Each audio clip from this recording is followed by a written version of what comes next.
பிரியமானவர்களே, இன்றைய காலை பொழுதிலும் கூட இது வானத்தின் வாசல் ஊழியத்தின் மூலம் உங்களை சந்திப்பதில் கர்த்தருக்குள் மிகுந்த சந்தோஷம் அடைகிறேன்.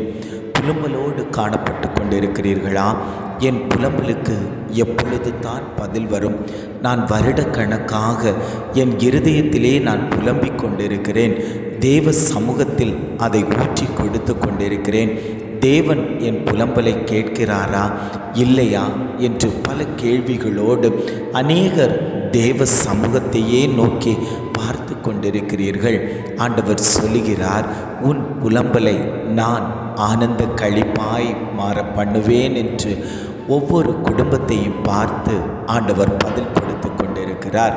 இன்றைய காலை பொழுதிலும் கூட ஆண்டவர் நமக்கு தரக்கூடிய நல்ல வார்த்தை என்னவென்றால், சங்கீதம் 30:11 முதல் பகுதி இவ்வாறாக சொல்லுகிறது, என் புலம்பலை ஆனந்த களிப்பாய் மாற பண்ணினீர். வசனம் இவ்வாறாக சொல்லுகிறது, என் புலம்பலை ஆனந்த களிப்பாய் மாற பண்ணினீர். இன்றைக்கு அநேகர் புலம்பலோடு இருந்து கொண்டிருக்கிறீர்கள். பிள்ளையை குறித்தான ஒரு புலம்பல், வியாதியை குறித்தான ஒரு புலம்பல், போராட்டத்தை குறித்தான ஒரு புலம்பல், பிரச்சனையை குறித்தான ஒரு புலம்பல், என்னுடைய பிஸ்னஸை குறித்தான ஒரு புலம்பல், இப்படி பல புலம்பல்கள் இருதயத்தில் இருந்து கொண்டாலும் அந்த புலம்பலுக்கு எப்பொழுதுதான் மாற்றம் வரும்? நான் தேவனைத்தான் ஆராதிக்கிறேன், தேவனைத்தான் துதிக்கிறேன், தேவ சமூகத்தில் தான் இருந்து கொடுக்கிறேன், ஆனாலும் என் புலம்பலுக்கு விடை வரவில்லையே, என் புலம்பலை யார் கேட்பார் என்று அநேகர் தேவ சமூகத்தை நோக்கி பார்த்து கொண்டிருக்கும் போது ஆண்டவர் சொல்லுகிறார், உன் புலம்பலை நான் கேட்டேன் மகளே, உன் புலம்பலை நான் கேட்டேன் மகனே. அந்த புலம்பலுக்கெல்லாம் ஒரு ஆனந்த களிப்பு வரப்போகிறது. அந்த நாட்களில் நீ வந்திருக்கிறாய். இனி நீ புலம்புவதில்லை, இனி நீ அழுவதில்லை, இனி நீ துக்க முகமாய் இருப்பது இல்லை என்று ஆண்டவர் வாக்கு கொடுத்து கொண்டிருக்கிறார். பிரியமான தேவ ஜனமே, எத்தனையோ பாடுகள், எத்தனையோ கஷ்டங்கள், எத்தனையோ வியாகுலங்கள் உங்களுக்குள் வந்திருந்த போதிலும் கூட ஆண்டவர் உங்களை விட்டு விடாமல் இதுவரைக்கும் பாதுகாத்தாருனா இனியும் உங்களை அவர் பாதுகாப்பார். நீங்கள் புலம்பலோடு இருப்பது ஆண்டவருக்கு விருப்பம் கிடையாது. நீங்கள் சந்தோஷமாய், சமாதானமாய், சுகமாய் இருக்க வேண்டும் என்பதுதான் ஆண்டவருடைய விருப்பம். ஆனால் சில வேளைகளில் சத்ருவானவன் குடும்பங்களுக்குள் புகுந்து தன்னுடைய விருப்பத்தின்படியே ஜனங்களை ஆட்டி படைத்து கொண்டிருக்கிறான். குடும்பத்துக்குள் நுழைகிற சத்துருவானவன் பல பிரச்சனைகளை கொண்டு வந்து போடுகிறான், பல போராட்டங்களை கொண்டு வந்து போடுகிறான், வியாதிகளை கொண்டு வந்து போடுகிறான். இதனால் நாம் தேவ சமூகத்தில் அமர்ந்திருக்கக்கூடிய நேரங்கள் குறைக்கப்படுகிறது. அவரை தேடுகிற நாட்கள் குறைக்கப்படுகிறது, தேடுகிற நேரங்கள் குறைக்கப்படுகிறது, ஜெபிக்கக்கூடிய நேரங்கள் குறைக்கப்படுகிறது. சத்ருவானவன் இதையெல்லாம் குறிவைத்து குடும்பங்களை தகர்த்து கொண்டு இருக்கும்போது ஆண்டவர் சொல்லுகிறார், நீ என் சமூகத்தில் வந்து அமர்ந்திர, அந்த சத்ருவை நான் முறியடிப்பேன்.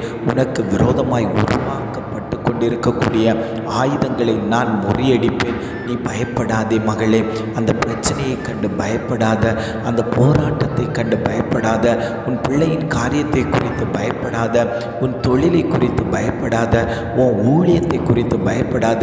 நீ எதுக்கெல்லாம் பயந்து கொண்டு இருக்கிறதையோ அந்த காரியத்தில் நான் ஜெயம் தருவேன் என்று அவர் வாக்கு கொடுத்து கொண்டிருக்கிறார். நான் ஜெயம் தரும்போது உன் புலம்பல் மாற்றப்படும், அதில் ஒரு ஆனந்த களிப்பு உண்டாகும். நான் உன்னை மகிழ்ச்சி என்னும் இடை கட்டினால் இடை கட்டுவேன். நீ சோர்ந்து போவதற்கல்ல, நீ விழுந்து போவதற்கல்ல, நான் உன்னுடனே கூட இருக்கிறேன் என்று ஆண்டவர் வாக்கு கொடுத்து கொண்டிருக்கிறார். ஜெபிக்கலாமா? அன்பின் பரலோக பிதாவே, இந்த காலை பொழுதுக்காக நாங்கள் உம்மை துதிக்கிறோம், ஸ்தோத்தரிக்கிறோம். ஆண்டவரே, இந்த காலை பொழுதிலும் கூட ஆண்டவர் எங்களுக்கு நல்ல ஒரு வார்த்தை தந்தீங்க. ஆண்டவரே, என் புலம்பலை ஆனந்த களிப்பாக மாற பண்ணினீர் என்று நல்லதொரு வாக்குத்தத்தம் தந்திருக்கீங்க. ஆண்டவரே, அப்பா, அநேக நாட்கள் புலம்பின நாட்கள் உண்டு. ஆண்டவரே, அநேக காரியங்களுக்காக புலம்பி இருக்கிறேன், வேலைக்காக புலம்பி இருக்கிறேன், பெற்றோருக்காக புலம்பி புலம்பி இருக்கிறேன், பிள்ளைகளுக்காக புலம்பி இருக்கிறேன், வியாதிக்காக புலம்பி இருக்கிறேன் ஆண்டவரே. ஆனாலும் இந்த வார்த்தையை கேட்கும்போது தேவன் என்னுடைய புலம்பலை கேட்டு எனக்கு ஆனந்த களிப்பாய் மாற பண்ணினதற்காக நாங்கள் உம்மை துதிக்கிறோம், ஸ்தோத்தரிக்கிறோம் ஆண்டவரே. இனி புலம்பக்கூடிய நாட்கள் வரக்கூடாது ஆண்டவரே. இனி முகமாய் இருக்கக்கூடிய நாட்கள் வரக்கூடாது ஆண்டவரே. எப்பொழுதும் உம்முடைய சமூகத்தில் வந்து அமர்ந்திருந்து உம்மையே நோக்கி பார்க்கக்கூடிய கண்கள் எங்களுக்குள் ஆடி வைக்கப்படட்டும் ஆண்டவரே. அந்த இருதயம் வைக்கப்படட்டும் ஆண்டவரே. வாஞ்சை எங்களுக்குள் ஆடி உருவாக்கப்படட்டும் ஆண்டவரே. நீர் எங்களோடு கூட இருப்பீரே, ஆனால் எங்களுக்குள் ஆடி அந்த புலம்பல்கள் வராது, அந்த பிரச்சனைகள் வராது, அந்த பாடுகள் வராது, அந்த போராட்டங்கள் வராது, சத்ருவின் கிரியைகள் எங்களை தொட முடியாது ஆண்டவரே. நீர் எங்களை பலப்படுத்துங்க, எங்களோடு கூட இருக்கும்படியாய் நாங்கள் ஜெபிக்கிறோம்.